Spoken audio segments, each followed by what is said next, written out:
மதுரை வெற்றி தியேட்டர்ல 100 ரூபாய் ஜனநாயகன் டிக்கெட்டை 1000 ரூபாய்க்கு வித்த இந்த கும்பல், இந்த கூட்டம், இந்த பக்கா மாசு ஊழலை ஒழிக்க போலாம். ஊழலை ஒழிக்கணும், முதல்ல உங்களை ஒழிக்கணும்.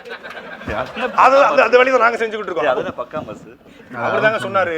இது என்ன சொன்னா அப்படின்னா, எல்லாரும் கேட்கறாங்க பக்கா மாசு. அண்ணன் கூட கேட்டாரு பாருங்க. அதாவது இது பவளபலா பாப்பா கட்சி. நான் பதில் சொல்ல விட்டேன், அவன் இதுல இறங்கிட்டான்னு நிறுத்தவே முடியாது. நான் முடிச்சுட்டாவது அவன் பேசுறேன். இருங்க, அப்படி நம்ம எப்ப வேணாலும் பேசிக்கலாம். பவளபலா பாப்பா கட்சி திமுக அப்படின்னாப்ல. பவளபலா பாப்பா கட்சி திமுகவா, இது பக்கா மாசு கட்சி. நான் சொல்லல, அவர் தான் சொன்னாரு. பக்கா மாசு, பிளாஸ்ட், டியூடு, நண்பா நண்பிஸ், தோலா தோலிஸ், ஒரு 4-5 வாசம் வச்சிருக்காப்ல. ஒரு கதை சொல்றாப்புலங்க இந்த கட்சியின் தலைவர். எல்லாரும் குட்டி கதை சொல்லுவாங்க, அவர் குட்டி கதை சொல்றாப்புல. ஒரு ஜல்லிக்கட்டு காளையா 4 முக்கு சந்திப்பான்.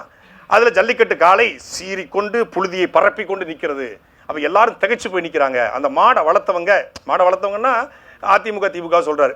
மாடை வளர்த்தவங்க வந்து இல்ல. அப்போ அந்த மாடை வளர்த்தவங்க கூட இருந்தவங்க போயிட்டு மாட்டை அடக்க போறாரு. அவங்களால அடக்க முடியல. அப்போ ஒரு பையன் தில்லா கெத்தா ஸ்மார்ட்டா அப்படி பேண்ட் பாக்கெட்ல கையை விட்டுக்கிட்டு அப்படி ஸ்டைலா போறான். அப்படி ஸ்டைலா போய் ஜல்லிக்கட்டு காளைக்கிட்ட அப்படியே நின்று புல்லுக்கட்டு எடுத்து நீட்டுறான்.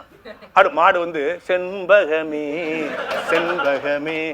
சின்ன பையன் பாக்கெட்டுக்குள்ள புல்லுக்கட்டை வைக்க முடியுமா? புல்லுக்கட்டு எடுத்து நீட்டுறாப்லையா? சரி, பாக்கெட்டுக்குள்ள சின்ன பையன் பாக்கெட்டுல கமர்கட்டு இருக்கும். எப்படிங்க புல்லுக்கட்டு இருக்கும்? ஒரு கதை வடிவ சொல்லல. இந்த கனவா இருந்தாலும் லாஜிக் வேண்டாமாங்கிற மாதிரி, குட்டி கதையா இருந்தாலும் லாஜிக் வேண்டாம். இந்த குட்டி கதை கேட்கல யாரு? 16 வயசு 15 வயசு. அப்போ தாவேகா என்பது எப்போதும் மாற்று கிடையாது. அது ஒரு ஏமாற்று.